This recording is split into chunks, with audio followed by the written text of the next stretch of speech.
I'm still a little sour about the way the finale panned out. It felt like everything was building to something that just never came. They breeze over one of the largest, most influential battles in Japanese history. The battle never fucking happens. Are you kidding me? I got problems. You must have missed the whole point of the show. Welcome to the Show Boys podcast. I'm your host, Nick, and joining me tonight is Chad. Chad, is this the first time you've been back since you won March Madness? I took a vacation. I went to Disney World. What? To Disney World? No, I'm kidding.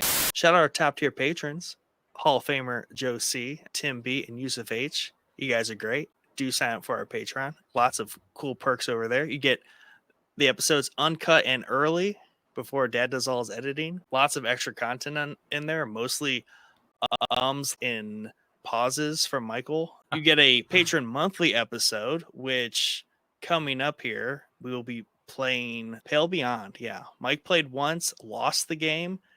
He was saving that on the back burner if we ever did anything for on the podcast. So we are going to do that as our play along series for the monthly patron episode. I'm looking forward to that. Tonight, we're going to review Shogun. Chad has things to say about it. I have things to say about it. You can go watch it on Disney and or Hulu. They have combined Hulu into Disney, so you can click the little Shogun title card in Disney and it basically opens like Hulu in Disney. It's really weird, but it works. The Disney app could be better. Like, it's just slow. It doesn't respond on any device like the way I want it to. But I have now explored this thoroughly because this was also part of my journey to understand why this show looks the way it does. Because like, I'm sitting here with, a new 4K TV and I'm watching this show and like the intro, like everything is just gorgeous. 100% the crispest thing I've ever seen. It is 100% the way they decided to film this show. There is just a grain over it, which I don't understand why they would do this. There is no reason to not just let it be radiantly beautiful Japan. Right. Instead, they give me this like very grainy, and like what some people on Reddit said, like upscale 480. That's what it looks like. yeah. Especially the dark scenes is when I would really get bugged by it. Light. It's fine, but like the darker the scene, you could literally just see it. The grain just comes through as like pixelation, and you're like, what is happening? And they did a lot of vignette, like clouding on the edges too. Yeah. Once I watched the finale, I was like, oh yeah, dude, it is really grainy. And I don't know if it was like to give like a gritty look to everything that was going on, but the content gives you the gritty look. You know what I mean? It's a violent, gritty show. You don't need to do it with a filter, in my opinion. Setting was wonderful. I loved the main character's house.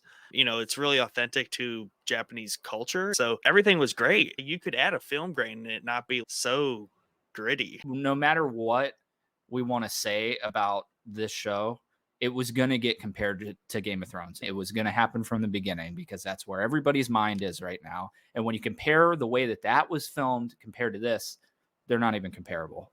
I mean, it's off the rails compared to the way Game of Thrones was filmed. Would you agree? Yeah, I do. I mean, it looks great. And that's like why I had such a hard time understanding what was happening, because I can tell in the definition of like their faces and everything. It is high definition.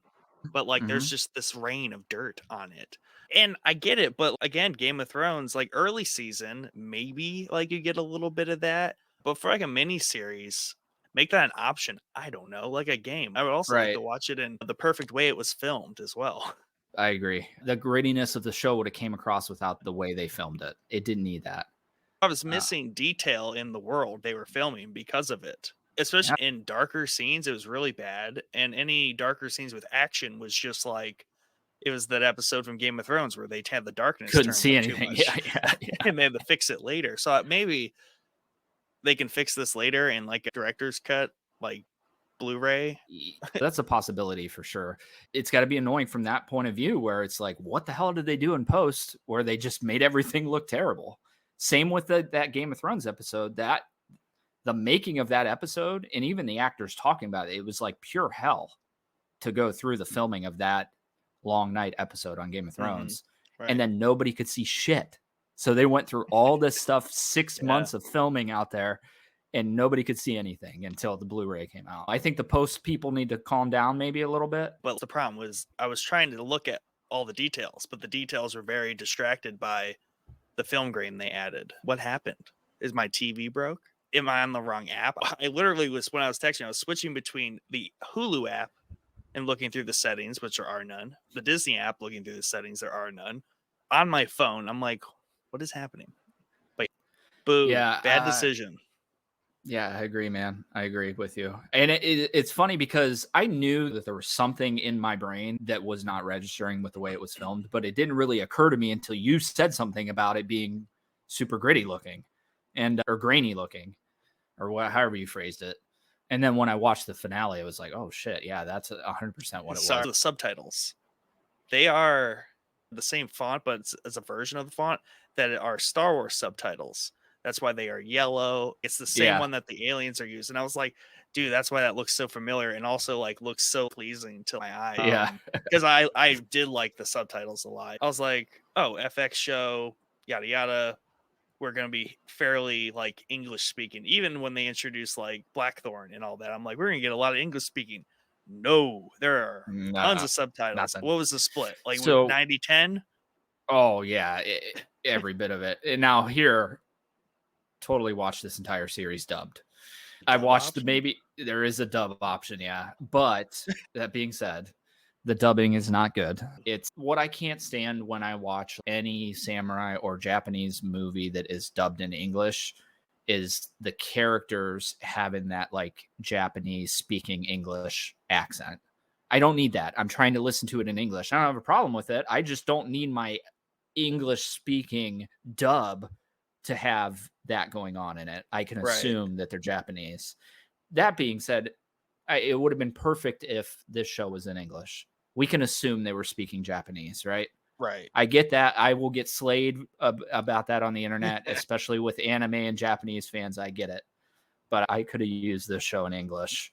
And it's funny because they said something about that in the behind the scenes. They were like, it felt wrong to bring in all these amazing Japanese actors and try to make them act in a language that wasn't theirs.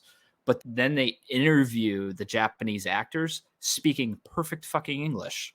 So I'm like, they're already speaking perfect English. Like, what are you talking Right. about? But yeah, the dub's bad, dude, and it is what it is. And I try to watch like probably the first 30 minutes of the first episode subtitled. And I was like, it's just not for me, dude. I don't know what to, like. I've tried my hardest to get over that hump, and it's just not for me. And it sucks because I watch a lot of stuff that is subtitled. When you read the subtitles, you can also see where a dub would be bad because of the way they structure their sentences, but also the breaks in the way they speak. Because they'll say this very elegant thing, which is really just like a short sentence in English, right? Or they'll Yeah. say something short and it's like two sentences. So it's Yeah. I could see how that would be a mess to handle. So it does seem like, and I don't know if they do this purposely, but it seems like anything that I watch that is original audio in Japanese that is dubbed in English, it does seem like their sentence length is almost identical to ours. And I don't know if they maybe do that on purpose so the lips somewhat match up. You know what I Right. mean? They might make the dub guys like, hey, you got to speak a little bit slower on this one so that the lips will match up and there's no blank talking with no audio. This is another thing that happens frequently between subtitle Japanese and English dub, where the subtitle in the Japanese audio will not even be remotely close to what the dub says on that same scene in the same line. And I don't know. I know they try to localize stuff because obviously we don't use the same slang that they do, but changing the sentence almost entirely doesn't make sense to me when you could just read the subtitle that was in the Japanese audio. So I don't understand why they do it. Like, it's not difficult to read subtitled Japanese stuff. So why they change it when they come over to the dub, I've never understood that, but it does happen frequently. The only time it bothers me is when I catch myself reading the subtitles harder than I'm staring at the rest of the screen. That's the only part. But in this show, I might as well just stare at the subtitles because that's where all of the show is in the Yeah. words that they say. It has nothing to do with what you see on screen because it's all grained out. Also, it bothers me when I have to carve out a space and time to watch the show because I have to focus and read. Yeah. It makes it not a casual watch anymore. Like, you have to be focused. I think, and I will be the first to admit that Japanese voices, the passion that comes out of their voices does not translate when you get a dub. I think the very first time that it ever happened to me was Demon Slayer season 2 at the end. We watched it originally in Japanese and then went back and watched it dubbed. And there's a demon at the end of season 2 where I liked his Japanese voice actor significantly better than what the English voice actor did with the character. So yeah, Japanese people just have a lot of passion in their voice when they're angry, when they get heated. Yeah. So you Which lose was a a cool lot of that. detail when they were teaching like Blackthorn how to like speak and how to behave. Like, they were into all those details in this show, which was really cool because like even the mannerisms when they're having dinner together with her husband and they're sitting down in his house, and like the noises they make when they eat, or like what you're supposed to say, and like how you're like the etiquette there, like it's all very built around expression. But that is my one Yep. exception though, when it bothers me, is when the Japanese voices I can't stand because I'm used to the English acted, which happens more like Dragon Ball Z and Attack on Titan. I have those issues with.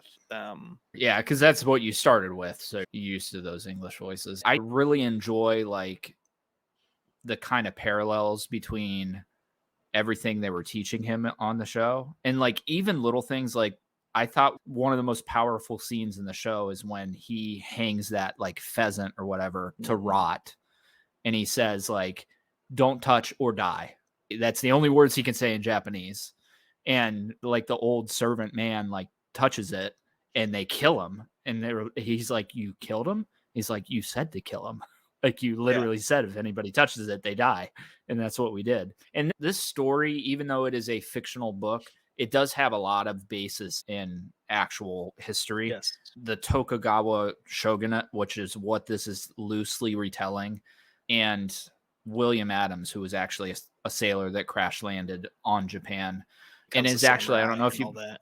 and becomes a samurai, one of the few Western samurais, which I think is really cool. But the Neo games, I don't know if you ever heard of the Neo games. The first Neo game you actually play is William Adams.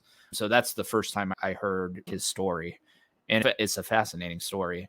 But yeah, they retell it here, change the character names, obviously, but they don't change the historical thing. So the big battle they talk about in the finale is the actual battle that won the shogunate for the Tokugawa, who ruled for hundreds of years past that battle. And it was the political weaving that it was in the show that just didn't, I felt like they didn't show us everything they should have showed us. You know what I mean? Yeah. At the end, like we should have seen it shouldn't have been a 30-second, here's what's going to happen in the battle, which is what actually happened in the battle. They got armies to turn sides. It should have been a dramatic moment in this heated battle. Maybe they're trying to save money.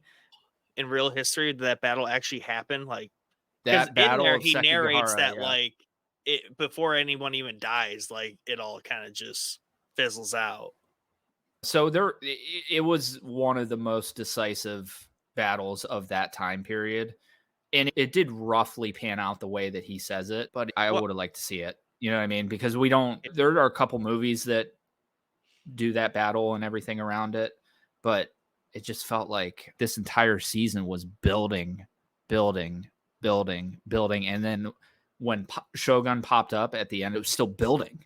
I'm like, what the hell? And I know there's not going to be a second season. So I'm like, what just happened? Like, I was salty last night, dude. I'm not going to lie. I was salty when I finished that episode. I was like, you're kidding me. That's how they ended it. Sopranos salty.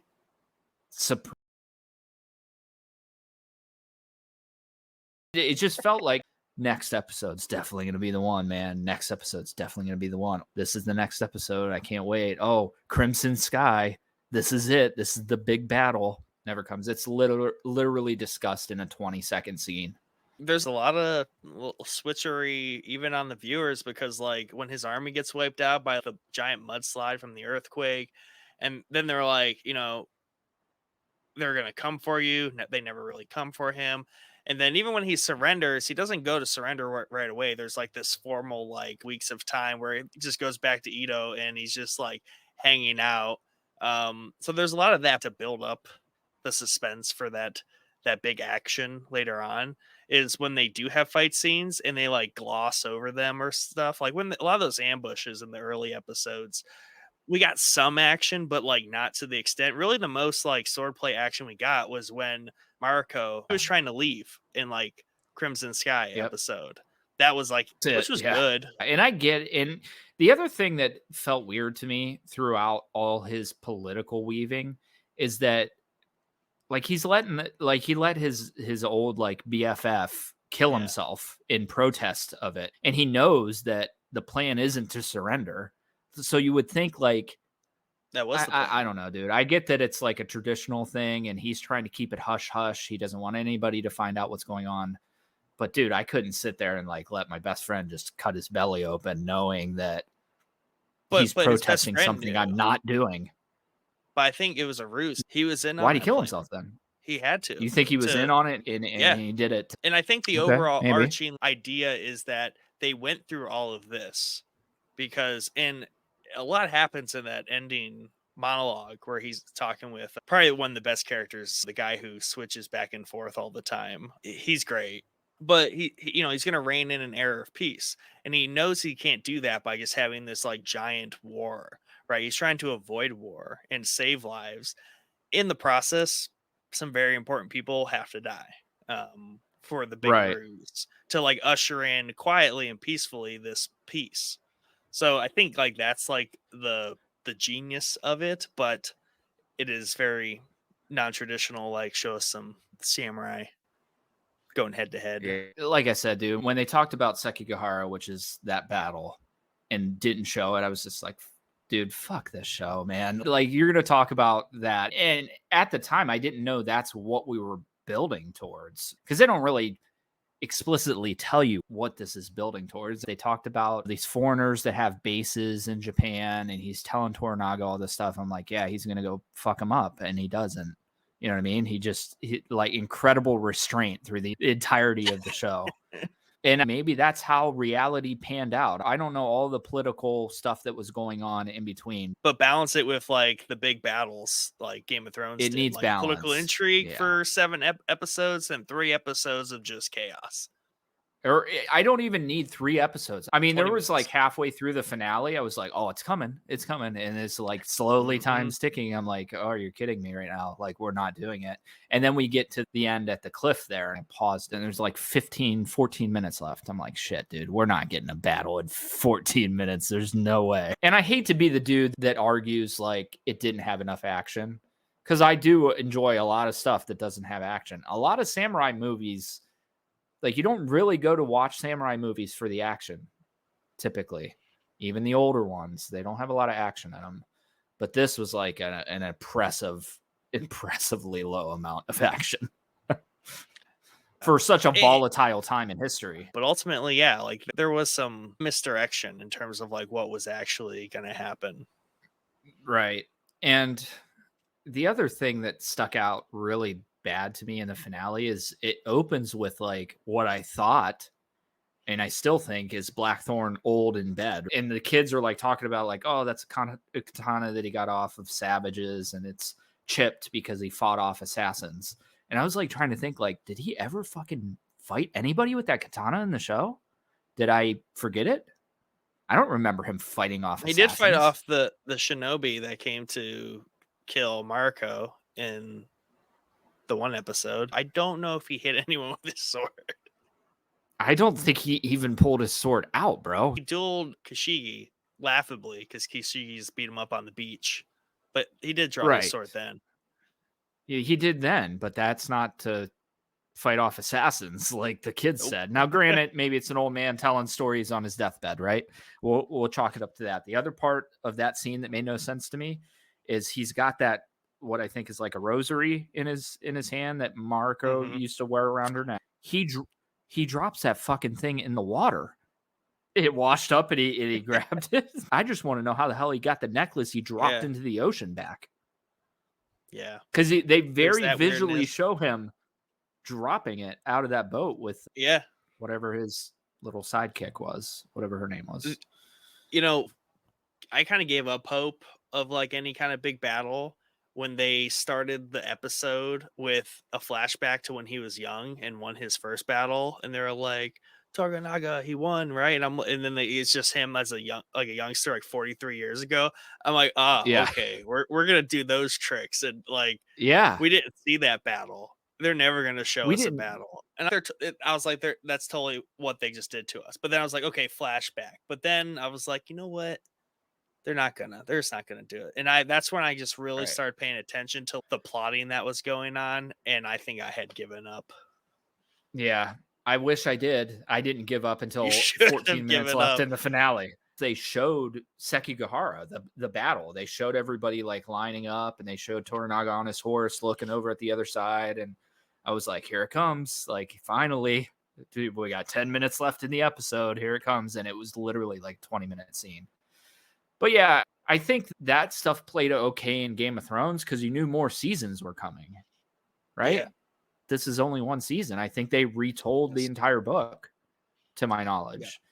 It's So, described as a miniseries, so I think that is what it is. because I know that this did well, I know this show did well. Probably one of the best shows that's been on FX in years as far as viewership.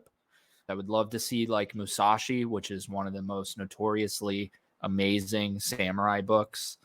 That it would be perfect because that book starts at the Battle of Sekigahara and then moves through Miyamoto's life. So it's perfect in my eyes. Musashi would be the perfect miniseries to pick up because it literally starts at the end of the show and retells a totally different story with hopefully more action. There's way more action in that book than apparently is in Shogun. So fingers crossed. They should do like an anthology where they just do different That'd be sick. books in different That'd be times. sick. Yeah, it'd be so sick. I don't know, and like it did so well, and it is so, and I get why, because it is really well done, right? Yeah. And it has a really great premise. It just doesn't have the action. But I don't know. There must just be like a really good niche like audience that just loves this stuff like us, because there's no way my wife would watch this, because Yeah. even if Yeah. it wasn't for the subtitles, which she's able to do because she watched Griselda, but that one has plenty of like action and intrigue happening because it's a drug drama. It's a narco thing. But this, like, not anyone, I think, could get to the end of this and like even understand what happened. Like, there's so many people that I Right. feel like would watch this and like be like, what just like I don't even understand what the point of Yeah. everything that just happened. And I was like, I could explain it to you, I guess. It's really kind of it's a little complicated. Maybe that's why it's like working really well ratings wise and with its acclaim, Yeah, I because think I cannot see a general audience enjoying something like this. it's a hard sell with movies. It's a hard sell with TV shows that are launching on an American TV station that aren't in English. It's always going to be a hard sell. So when these companies come out and say, like, we don't understand why our game didn't sell, well, it's because it's not in English. Do your game in English if you want it to sell here. The common person doesn't want to play through a 100-hour game in a different language. Like, you're asking a lot of the consumer, especially for games. So I get that it's feudal Japan, and I get that's what they were speaking back then, even though it probably wasn't. Let's be honest. I think there's like an old timey Japanese that was probably spoke back then. But I mean, I get it. I'll always lose this argument, especially when it comes to any Japanese stuff, because I have such a army of people behind the Japanese audio that I'll always lose that fight. But I just don't want to hear companies complaining that their show or their movie or their video game didn't do well in the West when they don't even make an attempt to put it on a path to do well in the West. This was put on the path to do well in the West, and they're like, we're just going to do this, you know, the right way, and somehow it's working. And I think that must be because no one that would not like this hasn't watched it. Yeah, and I think it's the hunger for Game of Thrones in Japan. That's the hunger that is driving Shogun right now, because that's what it was sold as. It's been sold as that for years. It's political intrigue. It's a medieval type show in Japan, and that's what everybody is. I can't imagine that they're even considering doing a season 2. I think it's a mistake for him to do a season 2 if there's no book to go off of from Game of Thrones. That can pan out poorly sometimes if there's not a book to go off of. So I'm begging FX, look at Musashi. It's perfect. It starts right when the show ends. And I know we're talking a lot of shit about the show, and I did enjoy it. It just didn't live up to what I was hoping from it. And that sucks because I have quite literally been waiting for this show for years. It's been in the rumor mill for years that the show is coming. And now that it's here, it feels like a first season. Before I knew it was a mini series, and everything says it's a mini series. So when it ended, I was like, okay, kind of a cool premise for like a season 1. We've been here, we've done this before. Season 1, just kind of like a little low key, setting it all up. Drop the Shogun title at the end. Season 2, but if it's in fact a miniseries, that's concerning. It would be nice, but with action, saying that this is a complete retelling of the novel, and I don't think there's a sequel to the book. That's the kind of the critical acclaim it's kind of standing on right now, is like it is very true to the source material. Yeah. And I was putting this off for a while, and to be honest, I couldn't really find it, but I do want to go back and watch the original miniseries that aired in the 80s. It's got one of my favorite Japanese actors of all time playing Toranaga, so that alone interests me. But even I have a guy that the original miniseries is only 5. Yeah. I didn't hunt, deeply. 3-hour opener, 3-hour closer. Yeah. It's funny though. I work with a guy, and him and I always talk about movies and TV shows that we're watching. And he asked me, "Did you watch Shogun?" I was like, "Yeah, I'm watching through it." And he's like, "Did the samurai piss on the English sailor yet?" I was like, "Actually, yeah, that happened the first episode." I was like, "How did you know that?" I thought you were watching. He's like, "I watched the original." And he's like, "That happened in the original." So I was curious if it would happen. I was like, "Yeah, it definitely happened." So I'd be curious to go back and watch it. I have a hard time watching 80s shit in general, but especially miniseries, I'm sure isn't going to hold too much water today. I think this should be like an anthology series would be awesome, like a feudal Japanese, because there's a lot of different books they could retell. And there's a lot of different stories they could retell, which was like wild as far as making it into a show would be amazing. So that would be a sweet way to keep the momentum going. They have to see now that there's a hunger for this type of show. They just kind of maybe picked the wrong book to do it on, because now it's a single season, did really well, viewership's great on it, reviews are awesome on it, even though we're ripping it apart, and now it's over, and now we got to start from scratch on something else. It's already been done as a miniseries, so it was kind of a safe bet to say there is an appetite for this, so let's do it. Let's also take some liberties and make it as true as possible without catering. I do give them that they did not cater to a Western audience at all. There's also a lot of like Japanese stuff that's happening, like culture wise, where it's like there's entire scenes where it's like, what is happening? Well, there's a lot of they're exploring the barriers between like a Westerner and Japanese folk right now. That's all the scene is about, with a lot of little bit of like plot undertones like weaved in there. It's really well done, but I just can't understand why a general Western audience, and I give them props for that they did not cater to a general Western audience. I do want to point on the acting. I think the acting is really well done in this, even though I watched it dubbed, and a lot of people say it does wipe out the acting essentially, because you're basically wiping out any vocal things coming out of the actor, right? You're completely wiping it out. So, but that being said, I think everything was really well acted. I loved Blackthorn. I thought he was hilarious in a lot of different scenes where he's just a fish out of water in Japan. Yeah, he was fantastic. Like, he really made you feel like you would feel if you were in that situation, which I think is exactly how most people feel watching that show. If that's not their cup of tea, they're like, yeah, that's how I feel right now. What's going on? And apparently he spawned quite a bit of mini meme verse of him just like not understanding things. And there's a lot of memes going around of just like his broken Japanese. Yeah, I just love he's and it was so funny. Like I can't remember exactly what episode on where he had like just had enough. He was like, I want to get away from your wretched land or whatever he Yeah. said.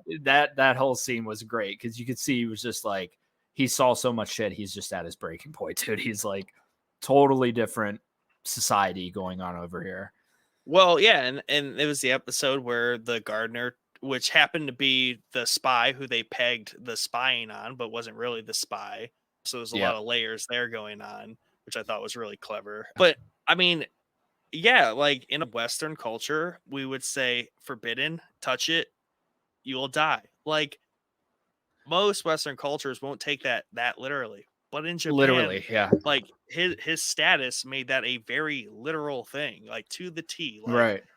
Like, Yeah, dude, you said it's forbidden. it That's how really is. that society is so built on their understanding of like death. It's not really a thing to fear, or it's part of their society.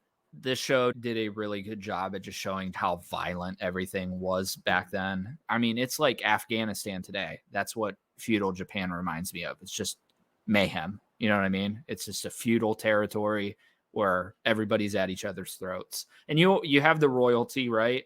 You have the people up in the castles that aren't like that. But the thing about Japan in general is that this time period for the samurai lasted an obnoxiously long amount of time. This was like 1200s to the late 1800s. That's a Yeah. huge chunk of time. Like we're shooting guns at each other and robbing banks and having the Wild West over here, and they're still like this over there, which is wild to think. So I love seeing that, and I love that Rise of the Ronin is it set in that time period, the late 1800s. So I would love to see a show take that on because it's super interesting because you had so many different outside forces in Japan at that time where things were changing, guns were getting introduced, you know, everything was changing, but the samurai were still true to their, you know, Yeah. their way of life. So it's a super awesome. It's the last samurai time era. That's what when I think samurai, that's what I think of is that time period, Right. not 1200s. So yeah, I think showing the violence was a big thing and just how casual it is to everybody. I did enjoy the Catholic stuff that was going on. I think Silence, the movie, does that much better. If you haven't seen Silence, it's a Martin Scorsese movie set in feudal Japan. It's Adam Driver and Andrew Garfield. They are two Jesuit priests that go to Japan to try and find another one who supposedly renounced his faith and is now living amongst the Japanese. And it is dark and gritty, not in a visual sense, in a story sense. Oh, it looks like It's really good, dude. It's Tubi, really it's good. It's free. long. Scorsese, dude. When I found that movie, I was like, Scorsese had a freaking movie set in feudal Japan. Like, I had no idea this movie Sign existed. me up. Yeah, it's great, dude. It's great. It don't go into it thinking you're going to get like an action movie. It's definitely not an action movie, but I think it does the story of the Catholics a little bit better than this show did. And I hate their Yeah. haircuts.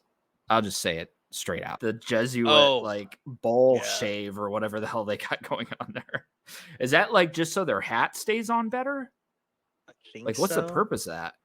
I don't know. I think they did a great job in representing Japan in this time period in the show. Some of the clothing, dude, is freaking beautiful. I think they did a great job with the clothing, but I felt for those, especially the female actresses, like some of them had like 9 layers on. Like Yeah. that shit's got to be heavy, I'd imagine. It's so funny because Yeah. they even like hold that form when like they're walking quickly to keep up with like the men or something like that, but they're shuffling really fast. The other thing that annoys me action wise is the guy that plays Toranaga is like a badass martial artist, and we don't see him draw a sword at all. I don't think, which is so weird to me. He was just in John Wick 4. Yeah, and he was awesome in it. So yeah, I mean, as soon as I saw him, I was like, oh, dude, we're gonna get some badass fight scenes because this guy's awesome, and it didn't. Obviously so His last good. stand on the Yeah. dock was amazing, but then the fact that he survives with some Ronin, right? That's just like a fun side story that we Yeah. didn't get to see, but I love that he like returned Yeah. Marco and Blackthorn. Some of the most tense moments on the show is that Yeah. storyline, especially between him and Blackthorn, like when they're eating together and when he gets drunk and like beats the shit out of her. That all that stuff was great, and that actor's really good too. The thing that shocks me the most about, and I don't know the actor that plays Blackthorn, like how big that dude is or how small Mariko is, but there are scenes there where like his hand looks freaking massive next to her head, like a literal giant putting his hand on her on her face, and I was like, holy crap! Like how big is this dude? Because he doesn't look that big in the show. Well, one, she is really small because she's Yeah, in Monarch Legacy of Monsters, and she's small. But he also, just looking at his picture here on Wikipedia, like I think he's fairly tall. Like he's at he's a least big like dude. 6 foot. Yeah, Yeah, at yeah, least. But yeah. she's like 5'4". So no, for sure. Like he's a big dude. She's a small lady, and Right. Right. yeah, There's the just offset there is I don't know intense. why. I don't know why that was like sticking out to me, but there's a couple scenes that even in when I think it's the finale when he's holding her after she got blown up and he like puts his hand. I was like, oh God, dude, his hand looks massive on her face. I have one more thing. The earthquake and the like mudslide and all that stuff. Like that's not something when you think of Japan now, you think earthquakes, right? Because they happen all the time. But you don't think that they were dealing with that back then. So it's such a Always. cool thing. And that was like maybe looking at the whole of the show now, the most dramatic action-packed scene of the show was this earthquake that was Yeah, going on. coming down and just But it's rushing them out. yeah, yeah. And it's cool. I've never seen that in any samurai anything before, playing earthquakes as a dramatic point in the story, but it's an awesome idea. I love it because they were Yeah. dealing with that. He sees like all this vile shit that's going on in the country, and then now all of a sudden the earth is freaking falling apart in this country. He's got to be like off his rocker, like this place is hell on earth. Yeah. It's the reason they are the way they are. It's not a kind land. Right. But Yeah. I did like how he kind of like became very like ownership over his little village. Like I thought that was Yeah. so cool.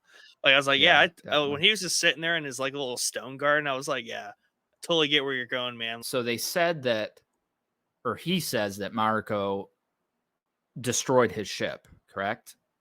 Yes. Like she was the one that set it all up. Why? So that was his theory, that it was her, because he knew that she cut a deal for him to live, and it was the Catholics' goal to not have him live to continue his war against them. So they were like, "Hey, we'll let him live, but you got to have his ship destroyed." Comprende? Okay. So that Yeah, was yeah, his yeah. theory based on what he pieced together. But then Toranaga says it was easy to have like a guard just put some gunpowder on the boat and blow it up. It was the last thing he had to do to like test, just another test to see what the engine Yeah. engine would Pilot, do, right? pilot in Japanese. Yeah. So that was the other thing. I was like, they didn't have to like undo that from all, but like here he is, like that was also him. Like everything was just him. Yeah. Everything tied back to him. And honestly, so the way the actual history of this panned out, Tokugawa came in after pretty much the entire country had been unified by a previous guy that died. So Hmm. it makes sense that he's not needing to do these huge battles in the show because all that stuff's really kind of happened. And that's why we see the regents at the beginning of the show and that they're kind of the bad guys through the entirety of the show. But those regents were in place from the previous guy that unified Japan after he died so that chaos wouldn't Right. ensue again. And Right. so that's cool. That's cool. And it does make sense that we didn't see all the battles because really, to be honest, they kind of all happened before the show started in history. Right. But that doesn't get them away from the fact that they didn't talk about one of the biggest battles, which was Sekigahara. And nothing stopping them from showing us that flashback battle. If you're not going to give us present day battles because there are none, show us some Yeah, flashbacks. there had to be one, dude. At least You know what I one. mean? Yeah. Show us it could have been a 10-minute Sekigahara scene where there was actual battle going on as he was discussing it, not just he's Yeah. sitting on the horse and this is everything that's going to happen in a couple months or whatever he says. Okay, yeah. He ran down the mudslide, which was cool, and like pulled him out of the dirt, which was semi-believable, right? And they found him right away.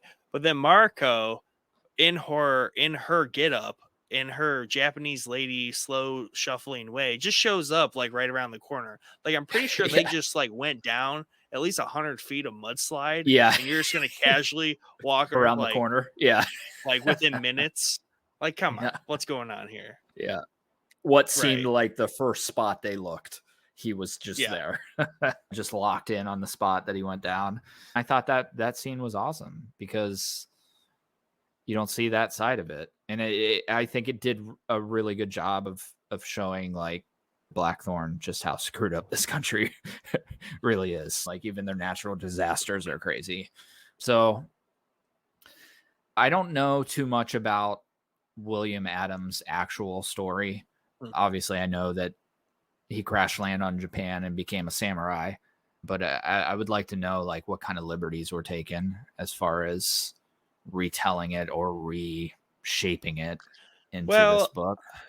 I mean, the book's definitely fictional, but based on like real people, obviously. And I think there are actually a couple of characters that they did not change in the show that are actual real characters.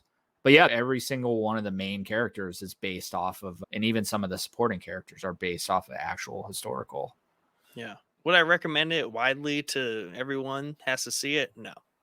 I feel like if you are gonna watch it, you already plan to or have watched it. I can't root for it beyond that. If they just redid like a true 4K on it, because it was worth it to rewatch that episode of Game of Thrones because there was shit going on in the background that we could not see.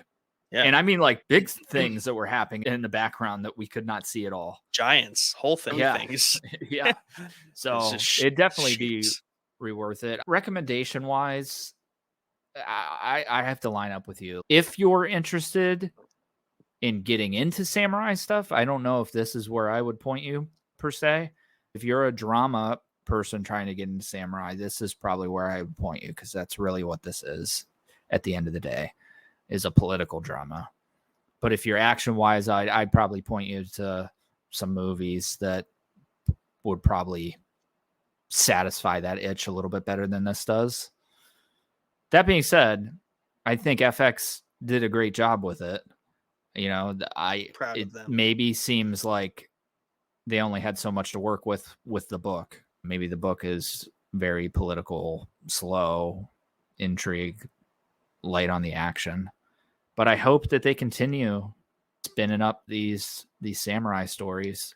I hope it doesn't end here because, you know, I was under the impression, even though I probably didn't know it right away, that it was a remake of the original miniseries based off a book.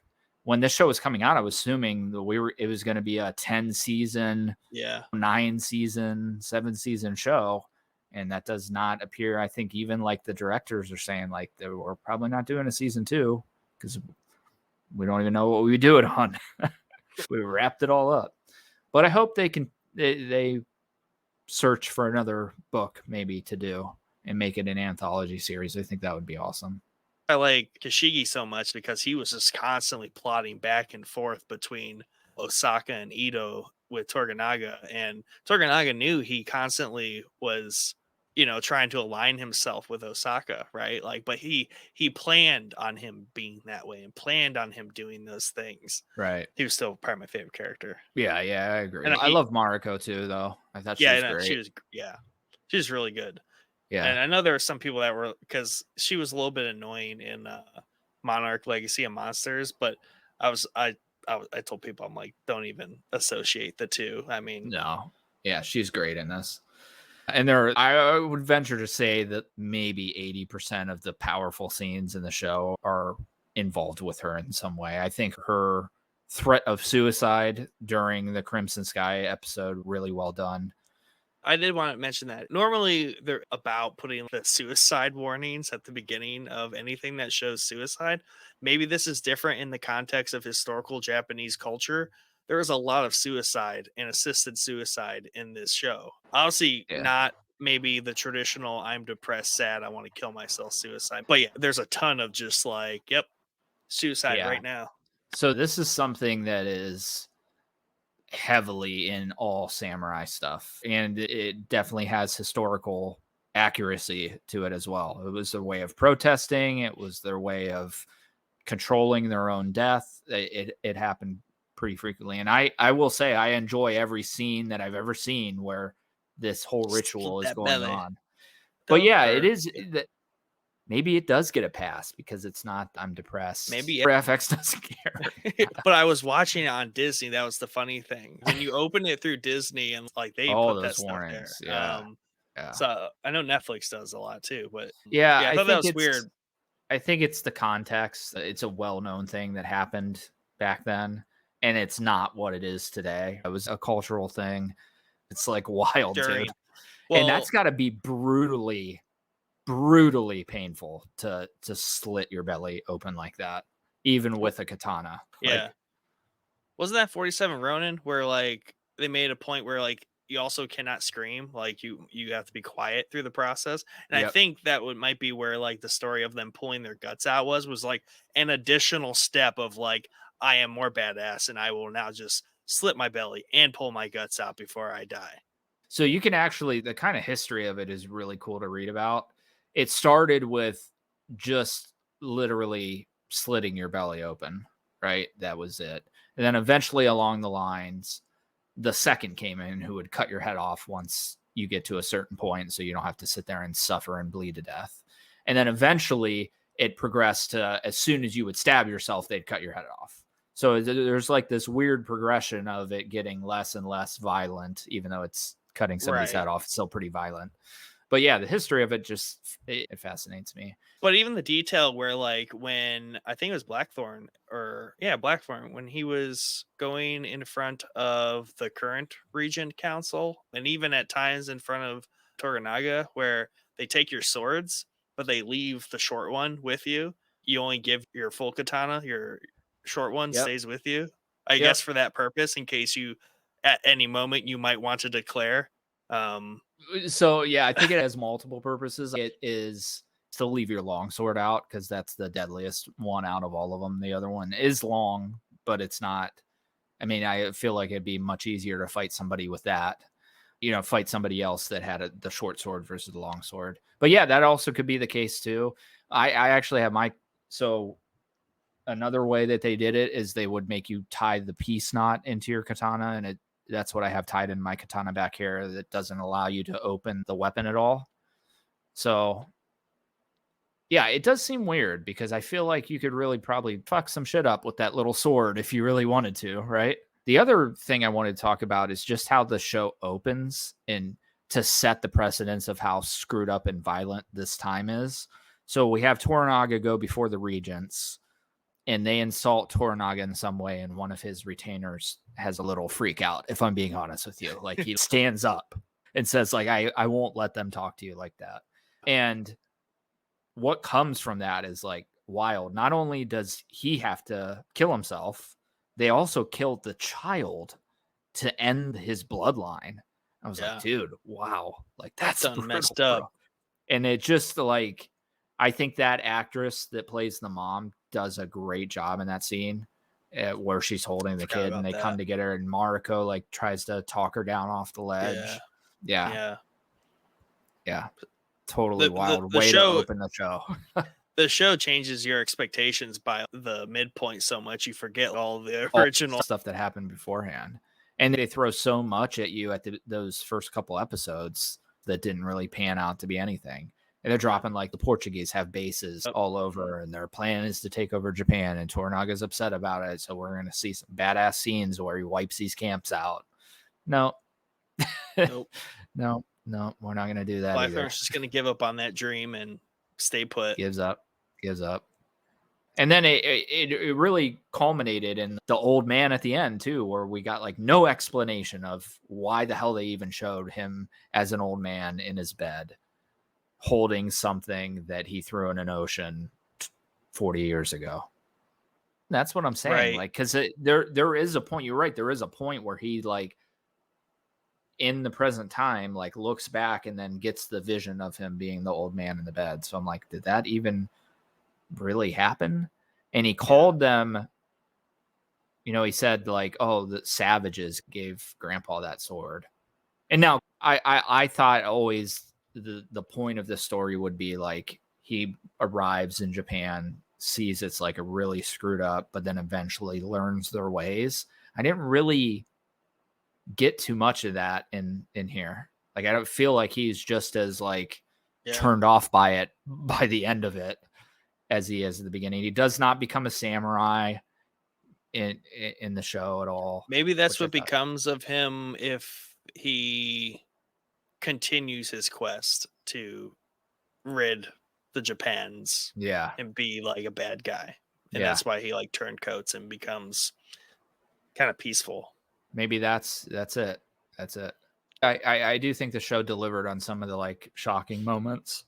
I thought the kid slipping, hitting his head was like a total shock that happened. Mariko dying in that explosion. We got past her we got near suicide on the same episode. And then we just got Shinobi rolling up from I always forget his name, the deceptive one. He's just always just wheeling and dealing. Dude, I knew from the beginning, I was like, dude, that guy's trouble, man. Like he's plotting. You can just tell and he's actually in Silence. He plays like one of the head samurai in he's Silence. In a few things. Great actor. And he was in something else that we watched for the show. But I knew right from the beginning, I was like, he's like the little finger. That's the vibe he was giving me of the show. He's the one in the shadows plotting. Not well, though. Not well, no. And that was another shock. Him talking to the like drunk samurai up on the thing, and then he just stabs him right before he lets those ninjas into the castle. There was some action right there. Definitely. We got little snippets of action here and there. Good show. But I mean, I don't know if I would recommend like Mike watching it. Probably not. You know what I mean? Not worth it. I don't think I could. If he ever came to me with recommendations for samurai stuff because he was getting into it, I don't even think this would make the list, if I'm being honest. Unfortunately. Maybe it makes the list after you've been into it for a little bit. I think you got to be into it a little bit because the only reason I enjoyed it was because I'm into it, you know, and I know what to look for and I'm intrigued by the culture. Like the initial culture shock of the big things that distract people, like I'm past and I'm more like, right. Like all the other like real nuanced traditions and cultural things and the plotting and all that. And like the layers of why would this person do that? Versus like, oh my God, all the beheadings and killings. And like, you know, once you get past all that, there's way more detail in the show than that. For sure. Thanks for watching Showboys Podcast. Pokeboys going strong. Chad and I need to plan out and get ready for House of the Dragon Season 2, which is coming a lot sooner than everyone thinks this summer. It's coming up really quickly. Yeah, it is. But be on the lookout for that because I'm very excited for that because that's actual Game of Thrones, not fake Shogun Game of Thrones attempt. And that's it. Have a good night.